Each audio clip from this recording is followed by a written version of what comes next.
Liverpool is such an amazing city. I mean, everyone I met was amazing. I went by myself, so I didn't have anyone to take pictures with. But every place I went, there was a nice person who said, "Oh, I'll take a picture of you." And the Beatles experience was just fantastic. If you're a Beatles fan, you need to make the pilgrimage to Liverpool. You definitely will not regret it. Anyway, I hope you enjoy the video. Take care, everyone. Hey everyone, welcome back to my channel. Now today, before I start talking about Sergeant Pepper's, I just wanted to bring up the fact that Sergeant Pepper's and the Beatles stuff came out 50 years ago, almost 60 years ago. I was born in 1997, so this stuff came out 40 years before I was even born. And I love it, every Beatles song is amazing. And I guess the point is that it stood the test of time in a way that not a lot of bands can do. If you take bands from the time, I mean, Pink Floyd have famous songs, but not they're not as revered as the Beatles. They're not, the Beatles have this amazing, I just think it's amazing that for an album that came out 52 years ago, or 53 years ago, for me, a 22-year-old, to sit here and talk about it because I love it, it's just amazing. And that's, it's something to consider. But today, Sergeant Pepper's, what can you say about one of the greatest albums of all time? Um, by this point, the Beatles had stopped touring. They were done with touring, as they felt like Beatlemania and going to these gigs was just too stressful, and they had brain what's the word? I don't know. They just didn't enjoy it anymore because they believed that people were coming to see them rather than hear the music, and they also had felt like that they had done everything they could. So Paul McCartney came up with the idea of being an alter ego band, and Sergeant Pepper's was formed. Now, if I can find the pictures or the video, I went to the Beatles story in Liverpool, as I've said many times. But you walk into this room, and it's got the cover of Sergeant Pepper's, but the actual statue, well, the cardboard cutouts. It's all beautifully done, and then they're playing the song Sergeant Pepper's Lonely Hearts Club Band as you walk through, and it's just brilliant. And if I can find the video, I stood there and took a video. I will post it. But before I ramble on, we'll start with this one, which is the 2016 remaster, or remix, if you will. Pardon me, but I have the picture disc version, which is cool. I know the white album is just white, but I would have loved still a picture disc, just like a plain white for that. And I'll get it out. Yeah, I've got to show you. Now, I think the sound is great. I think this sounds amazing, and I do stick it on a lot. And obviously it looks amazing too. But some people won't because of a picture disc. I think it's got something to do with the layer of film that they use to put the picture on it. Can make it sound worse. But for me, I don't really hear that. Maybe you do. I don't know. But I'm not an audiophile. I don't get really technical on these things. But I do also have, which is my pride and joy. This is a 1967 mono version, an original mono version of Sergeant Pepper's Lonely Hearts Club Band by the Beatles. Now, it sounds fantastic for being so old. It really does sound amazing, and it sounds so great in mono. But this has obviously seen better days. I love, love, love this gatefold. This gatefold is so iconic and amazing. The hinge isn't great, so I have to be careful. That dust. Now this one comes with a spare sleeve, or did when I picked it up. Do not fall out. I'll try and get it out without touching it. Oh no, I'm not going to get it out. It's special. But I'll show you the label for anyone who's interested. Can you maybe, there we go. And then side 2. I love this one because it's so special in the way of how old it is. This is actually, I put this one in because it's special.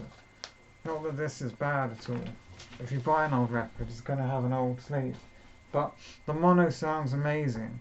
But if you can't listen to the mono, because, you know what, side rant for a moment.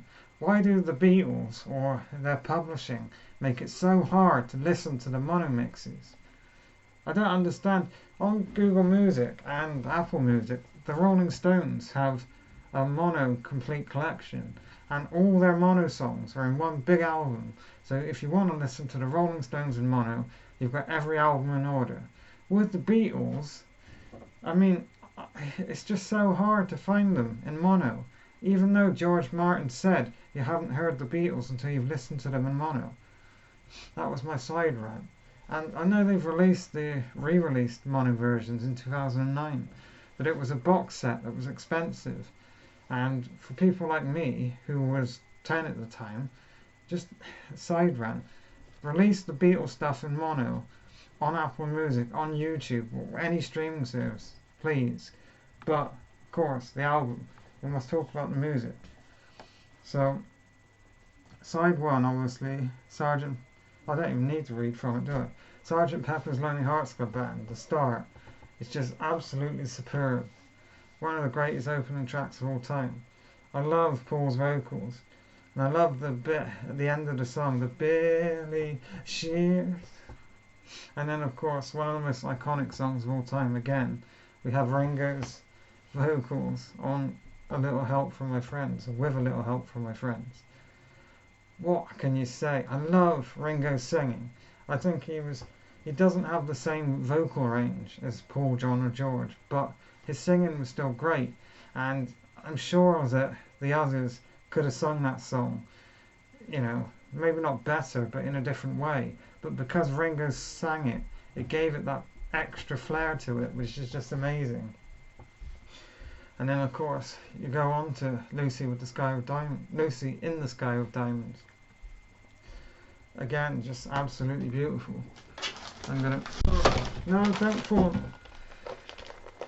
Every time I film, they fall on the floor.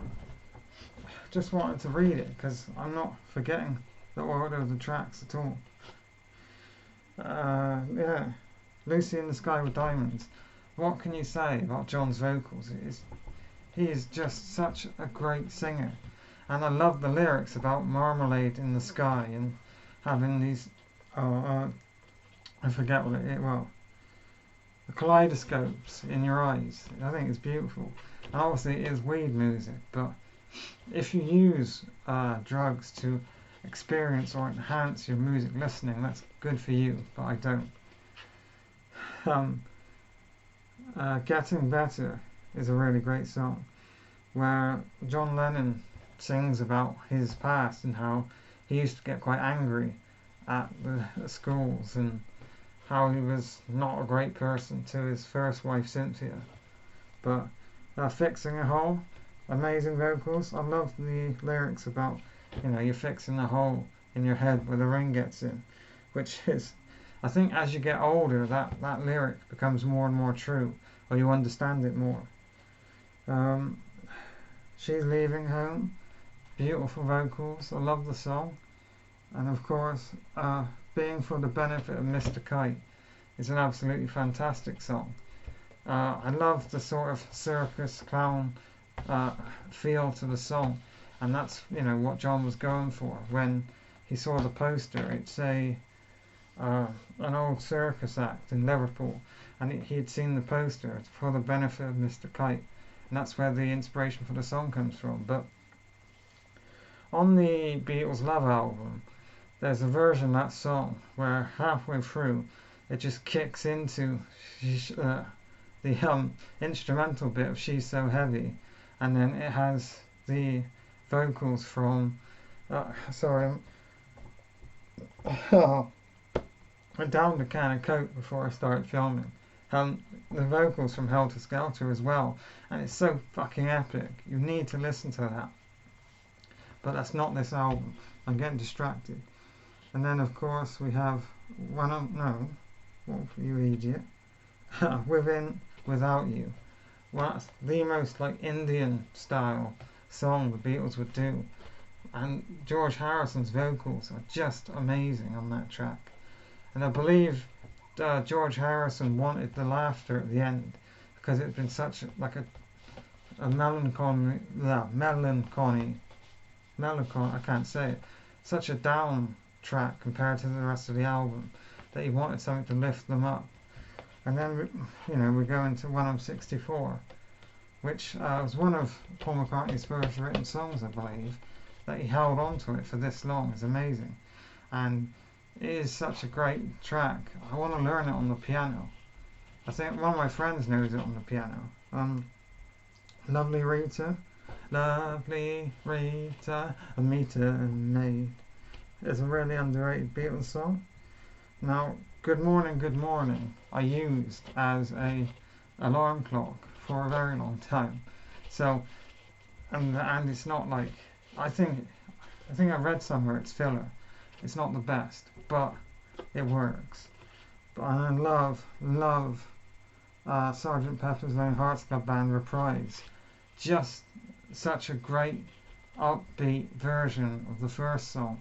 And my favourite bit on this album, and one of my favourite musical instrumental bits of all time, is when the reprise ends and the laughter sort of fades out. The sort of laughter and clapping, it fades out into the piano start of A Day in the Life. I get so much goosebumps when that happens. It's just one of the most beautiful pieces of music of all time. And then, you go on to one of the great songs of all time, and one of my all-time favourite songs. I can't believe how good A Day in the Life is. With John's verses, and then when Paul comes in for the chorus/verse, it's just amazing. And of course the big orchestral pieces that build up and up, and then just go boom. I've made everything shake there, but just superb. Not that one. Oh, give me the nice one. This album is a 10 out of 10 without a shadow of a doubt. I'm not doing the scoring like that anymore unless it's a 10 out of 10. A 10 out of 10 means a perfect album, and one I would definitely recommend. So I'm only going to point those out to you. Thanks for watching me ramble about the music I love. It really means a lot. And I'll see you again in the next video. Take care, everyone.